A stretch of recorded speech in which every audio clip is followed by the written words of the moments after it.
तो reaction intermediate discuss कर रहे हैं जिसमें आपका कार्बन तक हो चुका है, carbocation, carbon ion, carb free radical and carbon. ठीक है बच्चा लोग, उसके आगे डिस्कस करते हैं।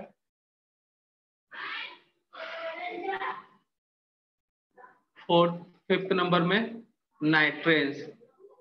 जैसा कार्बन है ऑलमोस्ट सिमिलर है बेटा, नाइट्रेंस में भी वही टाइप्स है, वही फॉर्मेशन मेथड है। तो बेटा किससे फॉर्म होता है बेटा ये, जैसा कार्बन में था वैसे यहाँ पे भी सर इट होमोलाइटिक। इज, हाँ it is formed by homo and heterolytic bond fission. Homo and heterolytic bond fission. ठीक है बच्चा लोग, होमो हेटेरोलाइटिक बॉन्ड फिजन से होगा। कार्बन कितने टाइप्स का होता है बेटा, कितने टाइप्स का होता है बेटा कार्बन, 2 टाइप्स का। तो यहाँ पे भी नाइट्रेंस कितने टाइप का होगा बेटा,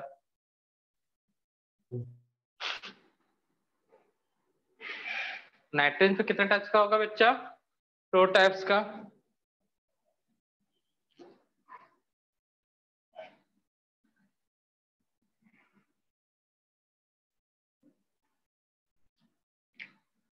नाइट्रेंस भी 2 टाइप्स के, 2 कॉलम बना लो।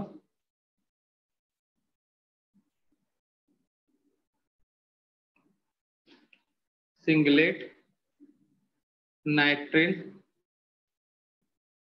और एक ट्रिपलेट नाइट्रेन।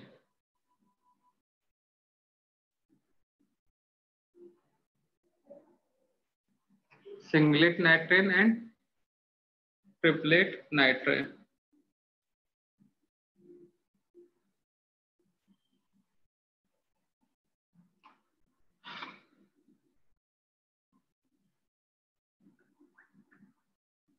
तो सिंगलेट कार्बन में क्या होता है बेटा, कितने अनपेड इलेक्ट्रॉन होते हैं, बोलो जल्दी। सिंगलेट कार्बन में कितने थे बेटा अनपेड इलेक्ट्रॉन,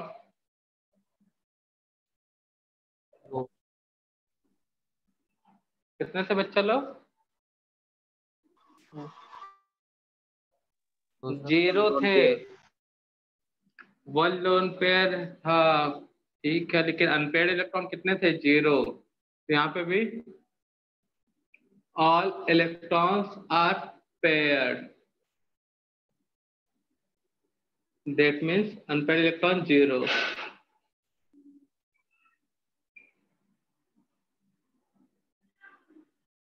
is 0। इधर कितने अनपेड है बेटा, 2 unpaired electrons, unpaired electrons are present. इसके बाद क्या था, हाइब्रिडाइजेशन। तो हाइब्रिडेशन क्या है बेटा, यहाँ पे नाइट्रेन फॉर्मूला क्या होता है बेटा, एक सिंपल ये। तो नाइट्रोजन, नाइट्रोजन के पास कितने इलेक्ट्रॉन है, 5। आउटर सेल में एक हाइड्रोजन इलेक्ट्रॉन देगा, बॉन्ड बनाएगा। तो सभी इलेक्ट्रॉन्स पेयर्ड है, ऊपर का भी ये दोनों इलेक्ट्रॉन, ये साइड वाले भी दोनों इलेक्ट्रॉन्स पेयर्ड है। और पेयर्ड है मतलब इसको काउंट करेंगे लोन पेयर में, और ये सिग्मा बॉन्ड। तो bond pair plus lone pair, bond pair 1 lone pair 2, hybridization होगा sp2 3 से sp2। हाइब्रिडेशन क्या होगा, sp2 जैसा कार्बन में आया था।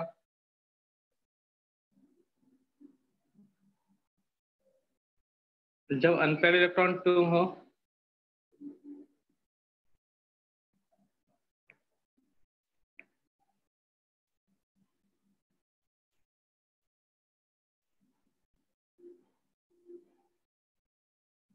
ये लोन पेयर, ये सिग्मा बॉन्ड।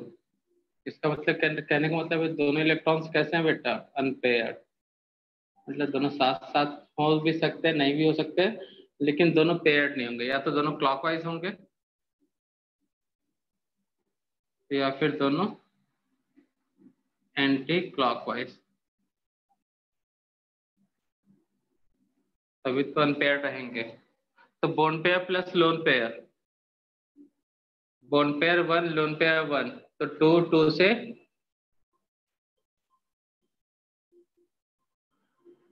ऑपरेशन क्या होगा, sp।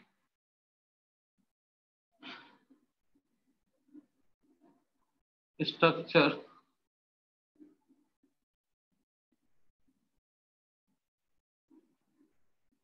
क्या होगा बताओ, स्ट्रक्चर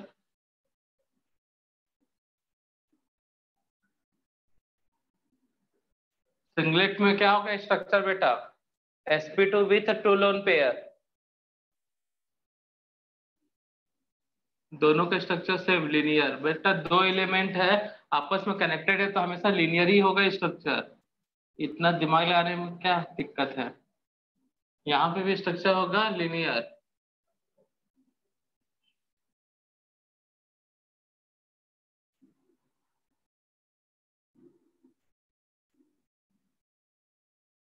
उसके बाद जो भी डाटा, अच्छा हाँ, मैग्नेटिक नेचर, अनपेयर्ड इलेक्ट्रॉन नहीं है तो इसलिए डायमैग्नेटिक, ठीक है। अनपेयर्ड इलेक्ट्रॉन है इसलिए para magnetic. Valence electron, number of valence electron, कितने वैलेंस इलेक्ट्रॉन है बेटा, नंबर ऑफ वैलेंस इलेक्ट्रॉन बताओ जल्दी।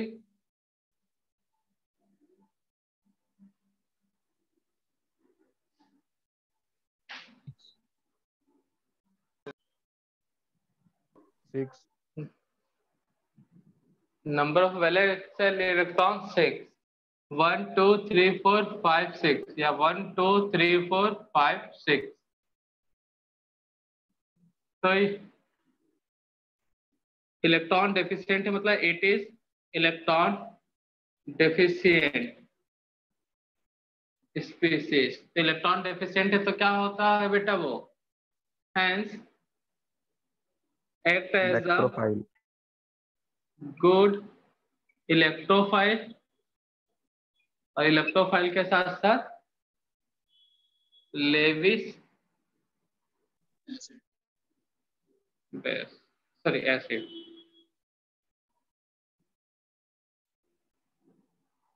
क्लियर है बच्चा लोग।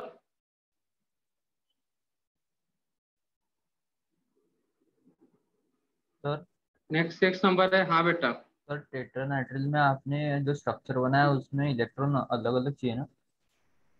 हाँ बेटा, इलेक्ट्रॉन अलग अलग है, पेयर्ड नहीं है, दोनों क्लॉकवाइज है। नेक्स्ट एक last electro, sorry, reaction intermediate benzene. तो बेंजीन से बना है बेटा, बेंजीन का फॉर्मूला क्या होता है, C6H6, इसका होता है H4।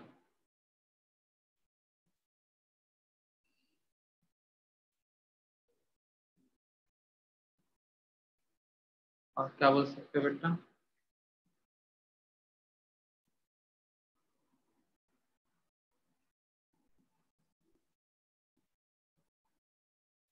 सबके पास हाइड्रोजन है क्योंकि इक्विवेलेंसी कम है, यहाँ पे नहीं है। इसको बोलते हैं एबनॉर्मल पाई बॉन्ड।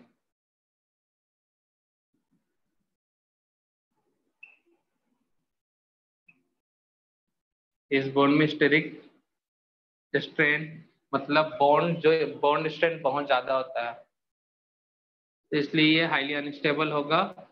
अनस्टेबल होने के कारण हाईली रिएक्टिव होगा, इसलिए इसको बोलते हैं एबनॉर्मल पाई बॉन्ड। बस इतना याद रखना बेंजाइन में। ये था रिएक्शन इंटरमीडिएट, जल्दी से नोट डाउन करो।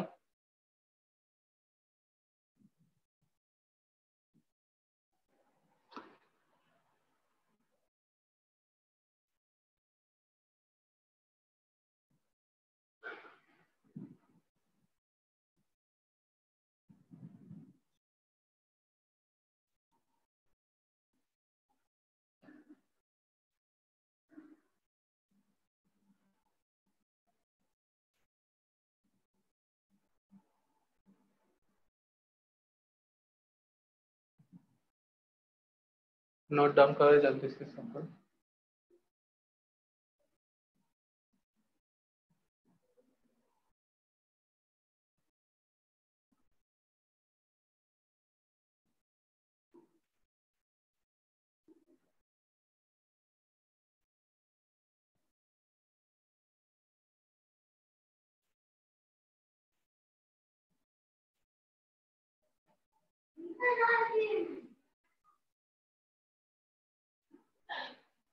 हो गया बच्चा लोग नोट डाउन?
हो गया बच्चा लोग?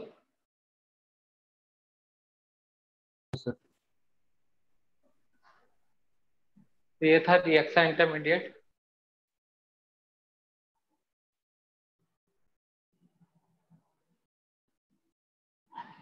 तो जो केमिकल रिएक्शन इन्हीं की स्टेबिलिटी पे डिपेंड करता है बेटा, या फिर कौन सा रिएक्शन इंटरमीडिएट बनेगा उस पे डिपेंड करता है उस रिएक्शन का प्रोडक्ट। तो हमको अच्छे से क्लियर होना चाहिए रिएक्शन इंटरमीडिएट कौन से हैं और उनका स्टेबिलिटी किस फैक्टर पर डिपेंड करता है, ठीक है ना? क्योंकि आने वाला जो टॉपिक है वो सब वही बताएगा, इलेक्ट्रॉनिक इफेक्ट। तो आपको रिएक्शन इंटरमीडिएट के बारे में अच्छे से क्लियर होना चाहिए। तो जीओसी पार्ट 2 डिस्कस करेंगे, जिसके अंदर हम लोग डिस्कस करेंगे electronic effect and reaction mechanism, ठीक है? जीओसी पार्ट 2 बहुत ज्यादा इंपॉर्टेंट है बेटा। जीओसी पार्ट 1 हो जाता है सभी लोगों से, आईयूपीएक नोमेनक्लेचर कोई बड़ा चीज नहीं है। वैसे ही आइसोमेरिज्म वो भी इजिली कर ही लेते हैं मैक्सिमम स्टूडेंट लोग, ठीक है ना? कुछ लोगों को दिक्कत होता है स्टीरियो वाले में, क्योंकि ध्यान देते नहीं है बेटा, आरएस नेमिंग पढ़ते नहीं बढ़िया से, तो वहां पे दिक्कत हो जाता है कई लोगों के साथ, ठीक है? लेकिन जो इलेक्ट्रॉनिक इफेक्ट अब डिस्कस करने वाले हैं, मतलब अब कुछ देर आज के क्लास में तो लास्ट में स्टार्ट हो जाएगा, लेकिन उससे पहले कुछ और जानना पड़ेगा इलेक्ट्रॉनिक इफेक्ट का यूज क्या करेंगे। तो इलेक्ट्रॉनिक इफेक्ट जो होता है वो हेल्प करेगा किसी रिएक्शन के इंटरमीडिएट को स्टेबल बनाने में, मतलब कौन सा स्टेबल प्रोडक्ट मतलब इंटरमीडिएट बनेगा वो सब बताने में।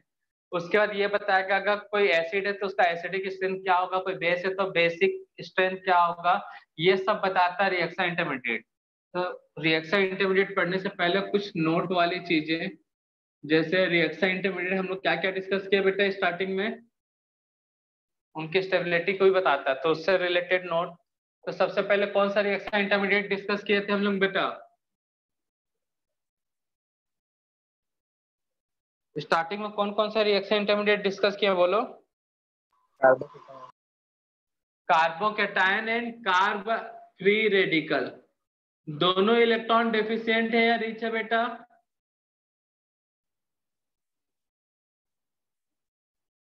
दोनों का ऑक्टेट इनकम्प्लीट है? दोनों का ऑक्टेट इनकम्प्लीटेड। दोनों का ऑक्टेट क्या है बच्चा? इनकम्प्लीट। तो ऑक्टेट इनकम्प्लीट है तो उसको बताओ इलेक्ट्रॉन डेफिशिएंट बोलेंगे इलेक्ट्रॉन रिच बोलेंगे? Deficient. Both are electron deficient. तो बेटा इलेक्ट्रॉन के मामले में जो कार्बोकैटायन है और carb anion sorry free radical, वो दोनों के दोनों क्या है बेटा, गरीब। ठीक है ना। तो हमको इलेक्ट्रॉनिक इफेक्ट के थ्रू पता है, एक दो ग्रुप के बारे में पता चलेगा। एक को हम लोग बोलेंगे EDG या फिर ERG, और एक को बोलेंगे EWG। कोई बता सकते हैं इनका मीनिंग बेटा?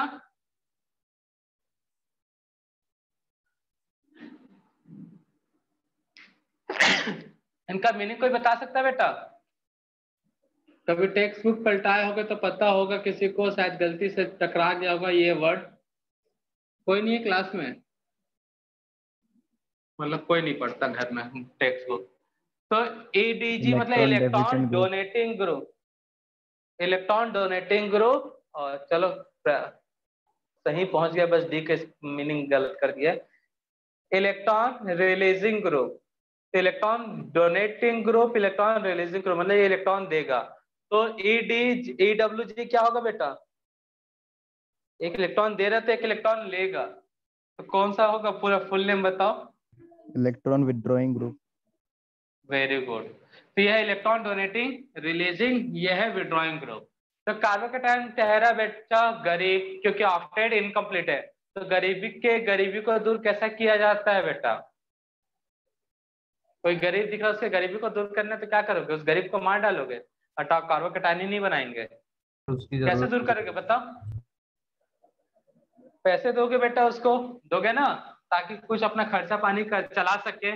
तो कार्बोकैटायन कार्ब फ्री रेडिकल जो है, मान के चलो गरीब है, बेसहारा है, मतलब गरीब है, बेसहारा है, दुखित आत्मा लोग हैं इन लोग, इनको करना स्टेबल। तो स्टेबल करने के लिए कौन सा ग्रुप भेजना पड़ेगा उनके पास? कौन सा ग्रुप भेजोगे बेटा? इलेक्ट्रॉन देने वाले ग्रुप। Stability increases. अगर ये ग्रुप भेज दिए तब स्टेबिलिटी डिक्रीजेस। दिमाग में ये सब बैठा लो बेटा। अब पता कैसे चलेगा कि इलेक्ट्रॉन विड्रॉइंग ग्रुप है या डोनेटिंग? सब पता चल जाएगा इलेक्ट्रॉनिक इफेक्ट में। तो कार्बोकैटायन को स्टेबल करना है, मतलब कौन सा ग्रुप भेजना है इसके पास?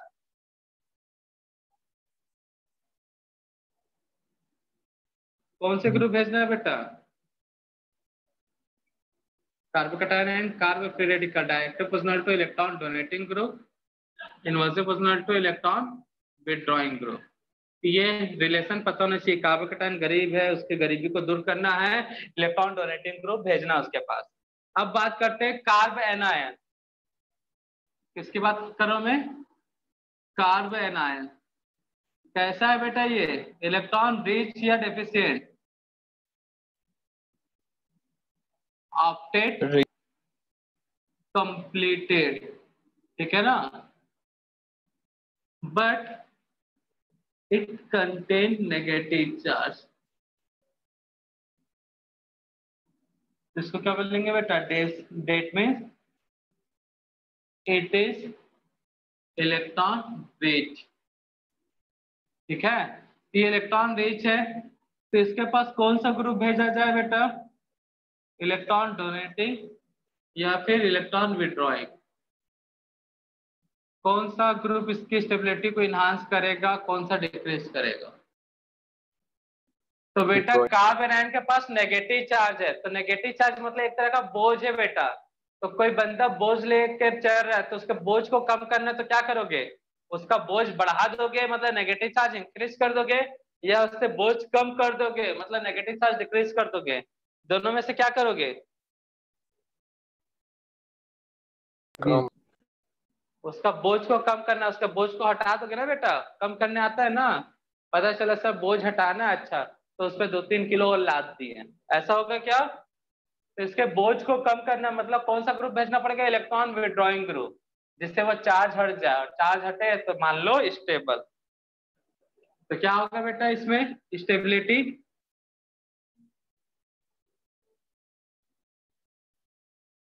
इंक्रीजेस, और डोनेटिंग ग्रुप में स्टेबिलिटी डिक्रीजेस। तो याद रहेगा बेटा, कार्बोकैटायन कार्ब फ्री रेडिकल के जस्ट अपोजिट है कार्बन आयन। तो stability of carbanion direct proportional to withdrawing group, inversely proportional to electron donating group. ये रिलेशन एकदम दिमाग में बैठ जाना चाहिए बेटा। इलेक्ट्रॉनिक इफेक्ट हमको बताएगा एसिडिक स्ट्रेंथ। तो acidic strength of acid pH value के डायरेक्टली प्रोपोर्शनल या इनवर्सली प्रोपोर्शनल? पीएच वैल्यू के एसिडिक स्ट्रेंथ डायरेक्टली प्रोपोर्शनल होता है या इनवर्सली प्रोपोर्शनल होता है? पीएच हाई तो एसिडिक स्ट्रेंथ क्या होगा बेटा? लो। तो पीएच के इनवर्सली प्रोपोर्शनल, तो पीओएच के क्या होगा बेटा? Directly proportional. ठीक है। उसके बाद के का वैल्यू का इनवर्सली प्रोपोर्शनल, डायरेक्टली प्रोपोर्शनल, के बी का इनवर्सली प्रोपोर्शनल।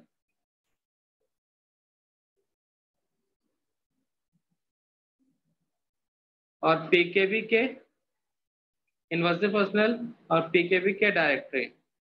तो बेटा ये सब आयनिक इक्विलिब्रियम में पढ़ाया गया है, ये सभी रिलेशन। तो चेक कर लेना, वहां पे बताया, बोला भी गया था कि ऑर्गेनिक केमिस्ट्री में ये रिलेशन यूज होगा। वहां हम तुमसे पूछेंगे, तो मुझे मालूम है याद तो होगा नहीं, तो पूछने का क्या मतलब। कई लोग को यही नहीं पता है कि कहाँ पढ़ाया गया था ये। तो ये एसिडिक स्ट्रेंथ है। तो ये रिलेशन क्या पूछेगा क्वेश्चन में? बोलेगा पीएच का ऑर्डर, पीओएच का, के का ऑर्डर, पीके का ऑर्डर, केबी का या पीकेबी का ऑर्डर पूछेगा। तो ये रिलेशन पता होना चाहिए। बेस के साथ ये सब उल्टा। अब एसिड कौन होता है? ब्रोस्टेन एसिड के बारे में क्या कहते हैं बेटा? ब्रोस्टेन एसिड बेस कॉन्सेप्ट है ना। तो ब्रोस्टेन का एसिड बेस के बारे में क्या कहना था?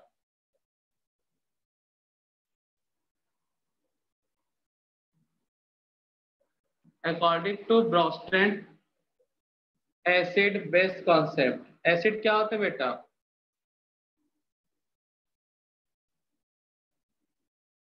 बोलो। देखो मुंह में दही जमा के बैठ गया बेटा, आवाज भी नहीं कर रहा है। Electron acceptor. Electron acceptor. तो लेविस क्या कहता है? ये तो लेविस का है भैया, इलेक्ट्रॉन के बेसिस पे। Proton acceptor. Proton acceptor acid होता है कि बेस होता है? तो लेवी, हम तो एसिड की बात कर रहे हैं। ये लो इलेक्ट्रॉन डोनर आ रहा है बेटा। इलेक्ट्रॉन के बेसिस पे ब्रोस्टेन ने नहीं, लेविस ने बताया था, हम ब्रोस्टेन पूछ रहे हैं। Sir acid proton. हाँ, एसिड जो होते हैं, एसिड जो होते हैं, आदमी भी यही कहता है, ये भी वही कहता है, H+ आयन डोनर। तो जो H+ आयन देगा वो एसिड है। हम लोग बात कर रहे हैं कार्बोक्सिलिक का। तो कार्बोक्सिलिक मीडियम में सॉल्यूशन में क्या करेगा? H+ आयन डोनेट करेगा। तो जो जितना H+ आयन देगा उतना अच्छा एसिड। अब यहाँ पे अच्छा एसिड का क्राइटेरिया एक और है बेटा, H+ आयन तो अच्छा एसिड मैक्सिमम हुआ। तो अब एक H+ आयन है, सब एक H+ आयन दे रहे हैं, तो उनमें सबसे बेस्ट कौन होगा? तो उसके लिए देखते हैं बेटा, और कुछ पॉइंट्स याद रखते हैं।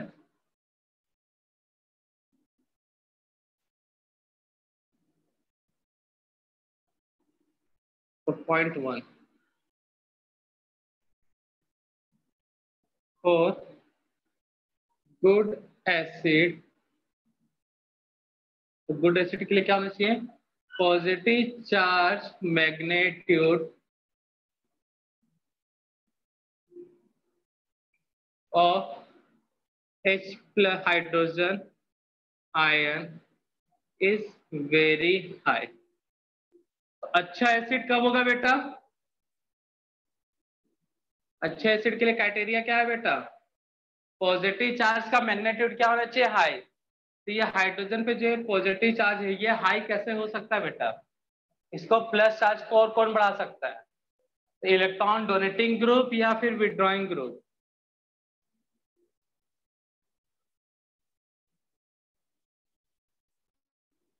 डोनेटिंग इलेक्ट्रॉन विड्रॉइंग ग्रुप बढ़ा सकते हैं या फिर डोनेटिंग ग्रुप बढ़ा सकते हैं पॉजिटिव चार्ज को? और तो और क्यों? बोलो, कौन बढ़ा सकता है बेटा? बेटा पॉजिटिव चार्ज को कौन बढ़ा सकता है? किसी एलिमेंट के ऊपर पॉजिटिव चार्ज है तो उस पॉजिटिव चार्ज के नंबर्स को कौन बढ़ा सकता है बेटा? Donating group. बेटा अगर इलेक्ट्रॉन डोनेटिंग ग्रुप है तो पॉजिटिव चार्ज बढ़ जाएगा। एल्यूमिनियम के पास एक प्लस चार्ज है, किसी ने इसको एक इलेक्ट्रॉन दे दिया तो क्या इसका पॉजिटिव चार्ज बढ़ जाएगा? इतना छोटा सा चीज दिमाग नहीं लगाते बेटा। पॉजिटिव चार्ज बढ़ेगा कब? जब उससे कोई इलेक्ट्रॉन निकालेगा तब। फिलहाल यहाँ पे इलेक्ट्रॉन है नहीं, लेकिन वही कॉन्सेप्ट है बेटा। पॉजिटिव चार्ज का मैग्नीट्यूड कौन बढ़ाएगा? Drawing group. That means positive charge magnitude increases। इतना कॉमन सेंस सा चीज नहीं ये समझ पाते जी। Magnitude decreases. तो कौन सा ग्रुप होना चाहिए? एसिडिक। स्ट्रेंथ के लिए कौन सा ग्रुप होना चाहिए बेटा? इलेक्ट्रॉन विड्रॉइंग ग्रुप, और डोनेटिंग हुआ तो इनवर्सली प्रोपोर्शनल। ये कंक्लूजन सबको पता होना चाहिए। तो एसिडिक स्ट्रेंथ किससे बढ़ता है? इलेक्ट्रॉन विड्रॉइंग ग्रुप से। तो कुछ भी रखने वाला नहीं है, बस समझने वाला, समझने के बाद ये रिलेशन बनेगा। नोट करो जल्दी इसको। कार्बन कटाने वाला पहला नोट कर लिए थे ना, हम रब करके इसमें कंटिन्यू कर दिए इसलिए बोल रहे हैं। कार्बन कटाने वाला नोट कर लिए थे ना बच्चा लोग?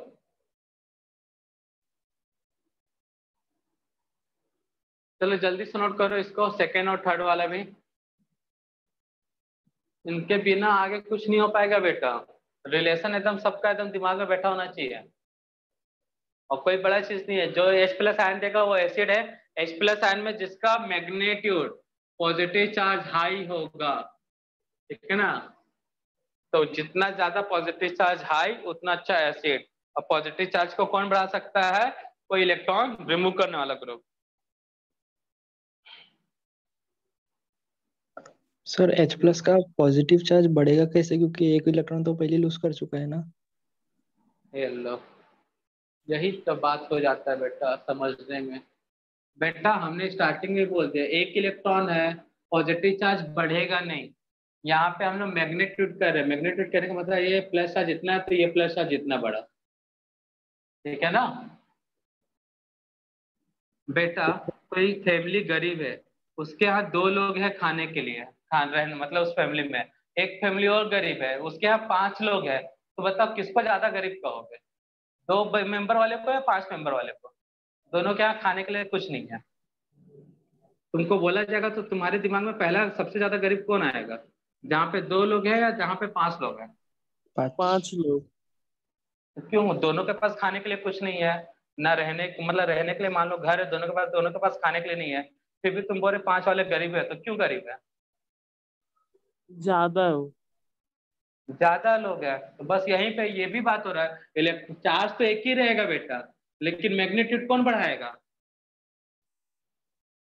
Electron withdrawing group. कौन बढ़ाएगा मैग्नीट्यूड? पॉजिटिव चार्ज को। और भी कौन? गरीबी को और गरीब कौन कर सकता है? मतलब गरीबी में आटा गीला करने वाला हिसाब है। तो गरीब तो थे, आटा गीला कौन कर दिया बेटा? Electron withdrawing group. गरीबी को और बढ़ा दिया, ठीक है। यहाँ इलेक्ट्रॉन निकालना नहीं, एक छोटा सा कॉन्सेप्ट यूज करना है, दिमाग में बैठाना है। यहाँ पे इलेक्ट्रॉन डोनेटिंग ग्रुप, इसका मतलब ये थोड़ी कि इलेक्ट्रॉन निकाल के अपने पास से दे दिया, ले भैया रख ले, बस सपोर्ट करने के लिए ये ग्रुप, ठीक है बेटा ऋषभ? हाँ सर। बस लॉजिक लगाना है, ठीक है ना, लॉजिक का एकदम अप्लाई मत कर देना।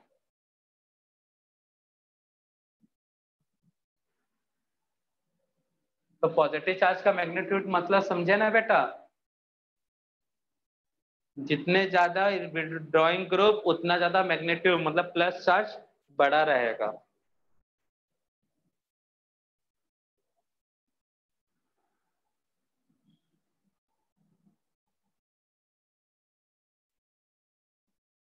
छाप लिए बच्चा लोग।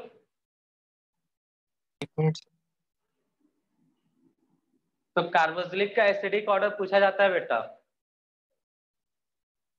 कार्बोकेटायन के स्टेबिलिटी ऑर्डर भी, हेलो एल्केन्स हेलोजेंस चैप्टर मिलेगा, ये एल्डिहाइड कीटोन एसिड वाले में ये क्वेश्चन मिलेगा, ठीक है ना, एसिड वाले एक्सरसाइज में कार्बोक्सिलिक एसिड वाले में चैप्टर में इसके क्वेश्चन मिलेंगे अरेंज करने के लिए।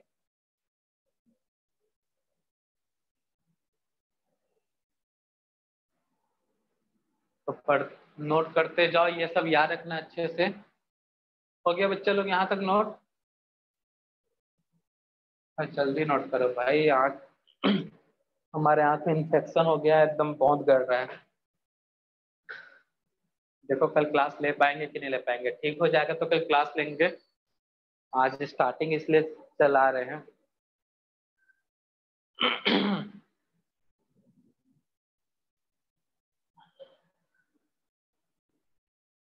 और जल्दी नोट करो बेटा।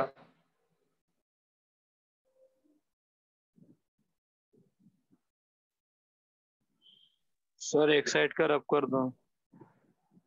हाँ, ये टॉपिक को कंप्लीट करते हैं।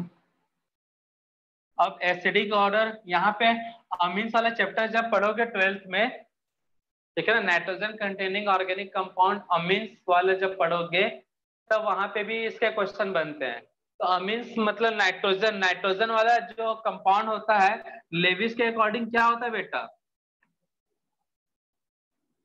ये 4th नंबर में था ना, सॉरी 3rd में था। लेविस के अकॉर्डिंग नाइट्रोजन वाले कंपाउंड क्या होते हैं बेटा?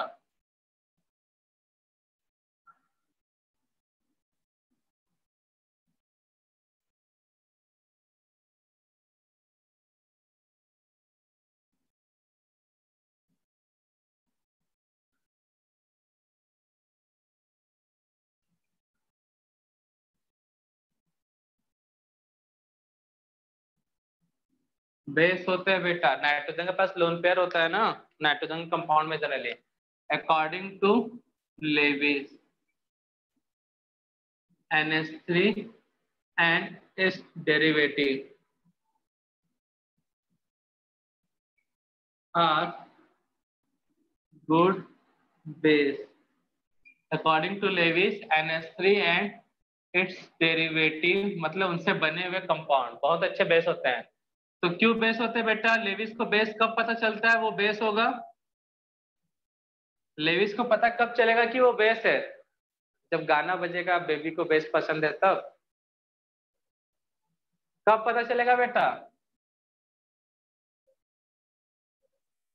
लेविस को पता कब चलेगा कि हाँ ये पर्टिकुलर कंपाउंड बेस कहलाएगा?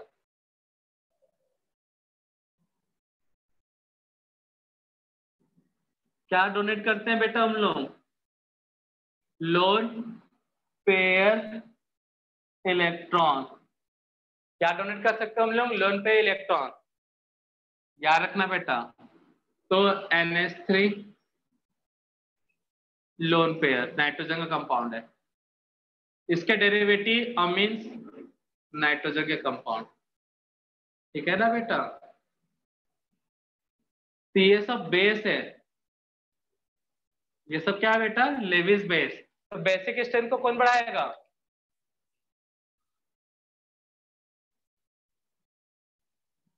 इलेक्ट्रॉन डोनेटिंग ग्रुप या फिर इलेक्ट्रॉन विड्रॉइंग ग्रुप? जल्दी सोचो। इलेक्ट्रॉन डोनेट, लोन पेयर जितना ज्यादा वो उतना अच्छे से डोनेट करेगा ना जी, मतलब जिसके पास जितना ज्यादा पैसा उतना अच्छा दान पुण्य कर सकता है। गरीब कहाँ से देगा? उसके पास खाने के लिए नहीं है। तो बताओ जिसके पास पैसा वही डोनेट करेगा, जिसके पास लोन पे है वो डोनेट करेगा। तो लोन पेयर के टेंडेंसी को या मैग्नीट्यूड को या अमाउंट को कौन ग्रुप बढ़ा देगा? Sir withdrawing. विड्रॉइंग ग्रुप बढ़ा देगा। क्यों, कैसे बढ़ा देगा विड्रॉइंग ग्रुप, बताओ, ऐसा ख्याल क्यों आया?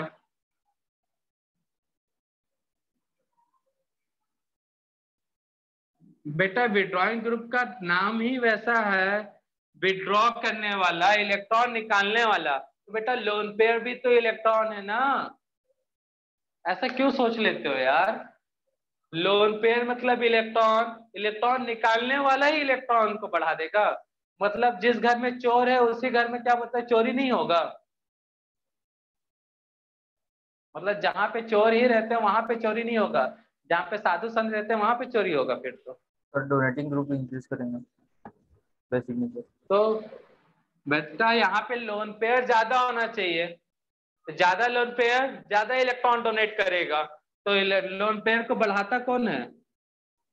इलेक्ट्रॉन डोनेटिंग ग्रुप, तो इंक्रीजेस। पता नहीं ऐसा कैसा ख्याल बना लेते हो बेटा, इसीलिए बोलते हैं रटते हुए फिर ऐसे ही स्टूडेंट लोग फिर रटना स्टार्ट करेंगे ऑर्गेनिक। तो कॉमन सेंस वाली बात है बेटा, लोन पेयर ज्यादा है तो और इजिली डोनेट करेगा, और उस लोन पेयर को बढ़ा कौन सकता है? जो इलेक्ट्रॉन देगा। और देने वाले ग्रुप को क्या बोलते हैं? नाम ही इसका electron donating group, because it can donate electron. Electron withdrawing group है मतलब it can withdraw the electron. समझ में आया बेटा?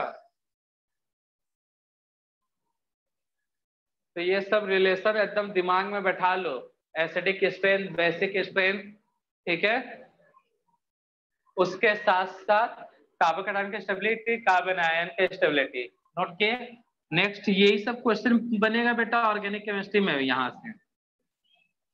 और कोई भी एग्जाम को उठा के देख लो, जेडब्ल्यू का पेपर कहीं ना कहीं या तो एसिडिक स्ट्रेंथ का क्वेश्चन आया होगा, बेसिक स्ट्रेंथ का क्वेश्चन आया होगा। हर साल की बात कर रहा हूँ, वो भी एक नहीं, एक दो तीन क्वेश्चन, ठीक है ना बेटा, हर साल आता है। कोई से भी पेपर उठा लो, एसिडिक का ऑर्डर पूछेगा, बेसिक का ऑर्डर पूछेगा, stability of carbocation, anion.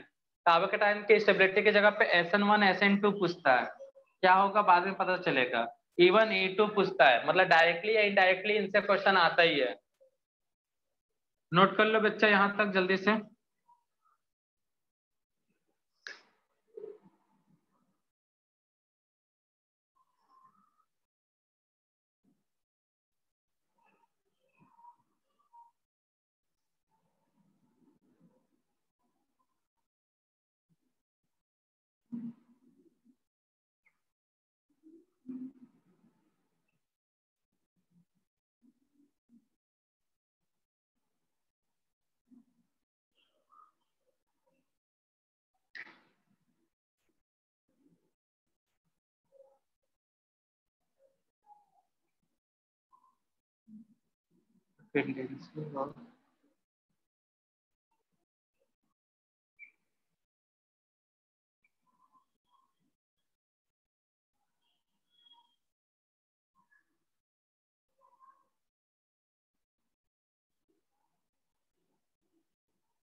Next है electrophilicity. The tendency of a species is attract towards electron-rich species. That means nucleophile is called electrophile, and properties of electrophile is called electrophilicity.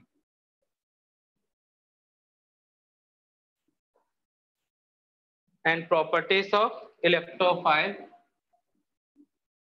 properties of electrophile is called electrophilicity.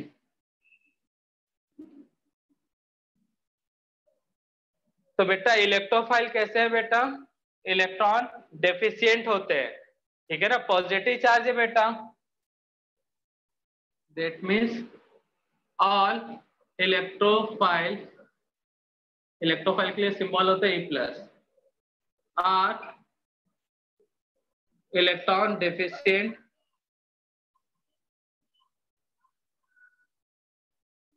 And octet incompleted. तो हम लोग electrophile किसको बोलते हैं बेटा, जो electron deficient हो और ऑक्टेट क्या हो, इनकम्प्लीटेड। तो मुझे बताओ कोई एक अच्छा इलेक्ट्रोफाइल क्या होगा। मान लो किसी के पास 5 इलेक्ट्रॉन है, किसी के पास 7 इलेक्ट्रॉन है आउटर सेल में, किसी के पास 6। तो मुझे बताओ इन तीनों में अच्छा इलेक्ट्रोफाइल कौन होगा।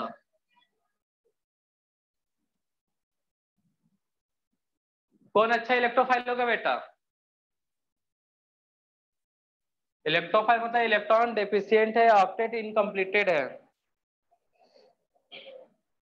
5 बोल 5 वाला मतलब इलेक्ट्रोफाइल क्या होते हैं, गरीब।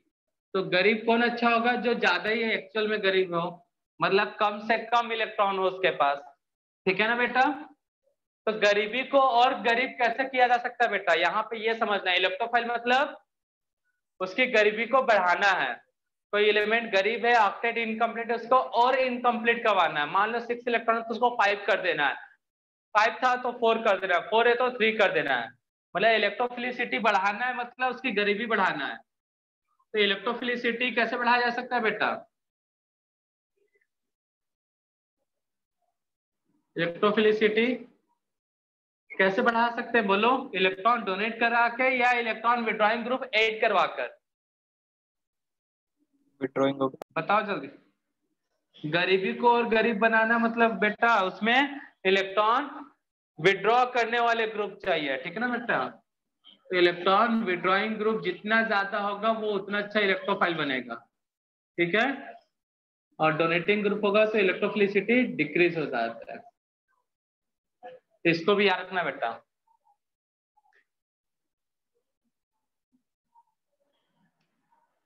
तो इलेक्ट्रोफिलिसिटी इलेक्ट्रॉन विड्रॉइंग ग्रुप के कारण बढ़ेगा और इलेक्ट्रॉन डोनेटिंग ग्रुप के कारण डिक्रीज होगा। दिमाग में बैठा लो, जो जितना इलेक्ट्रॉन डेफिशिएंट उतना अच्छा इलेक्ट्रोफाइल।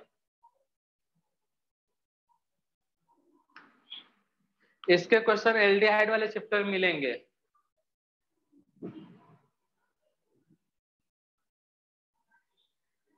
अब क्वेश्चन कैसे आएगा वो टॉपिक जब डिस्कस करेंगे तब, क्योंकि हम लोग के इलेक्ट्रॉनिक इफेक्ट से पहले ये समझना है इलेक्ट्रॉन डोनेटिंग क्या होता है, विड्रॉइंग क्या होता है, कैसे आइडेंटिफाई करना। अब ये क्योंकि हर जगह यही बन रहा है इलेक्ट्रॉन विड्रॉइंग डोनेटिंग, ये कैसे खोजना अब देखेंगे नेक्स्ट लेक्चर से।